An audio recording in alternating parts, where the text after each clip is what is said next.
તો આ હતા આપણા ક્લાયન્ટનો કેસ ઘણો કોમ્પ્લિકેટેડ હતો, ઘણો કોમ્પ્લેક્સિટીઝ હતા. એ લોકોએ કોલેજ ચેન્જ કરી, DLI ચેન્જ કરી અને 1 વર્ષ સુધી, દેટ ઇઝ લાઈક આખો 1 વર્ષ સુધી એ લોકોએ સ્ટડી પરમિટમાં DLI ચેન્જ જ ના કરે.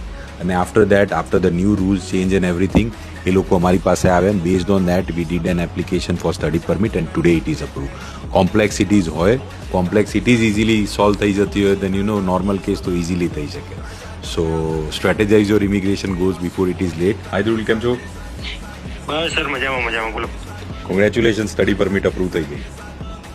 થઈ ગઈ અપ્રૂવ? હા, મેં સ્ટેટસ જોયું ને એટલે જ મને લાગ્યું કે મારું જ છે જોડે. ઇન્સ્ટામાં તમે મૂક્યું ને હવે.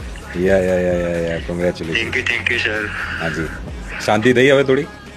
ના હવે શાંતિ, કારણ કે આ થોડું પેલું ડર હતો કે રિજેક્ટ થઈ ગઈ તો, પણ જાગ્યા ત્યારથી સવાર એટલે આપણે રાઈટ ટાઈમે રાઈટ સ્ટેપ લીધો, દેટ ઇઝ ઇમ્પોર્ટન્ટ. નહીં તો પાછું પ્રોબ્લેમ થતો there was very high probability. To what is your piece of advice અને લાઈક શું હતું આપણા કેસમાં, કેટલી કોમ્પ્લેક્સિટીઝ હતી? કોમ્પ્લેક્સ તો સાહેબ બહુ હતો કેસ. લાઈક આપણું બહુ હાર્ડવર્ક કર્યું, બહુ સપોર્ટ મળ્યો તમારા તરફથી. And I should recommend like everyone to take a good advice from Sunil sir for better future of their immigration. Of the applicant in their immigration journey. Yeah, thank you so much. Thank you very much.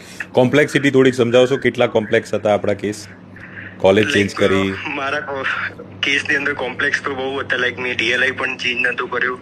Like મેં જ્યારે college change કરી ત્યારે મેં કોઈ update પણ IRCC નથી કરી regarding my DLI. And after changing my college, like after 1 year I have applied for my study permit extension with the new college. And honestly, like 1 વર્ષ પછી એક્સટેન્શન કરવું, it's a very long time. Like DLI change ના કરી હોય and still આટલા complex સિચ્યુએશનમાં it is approved now. And there are more such success stories which are there, which would be coming soon. Thank you so much.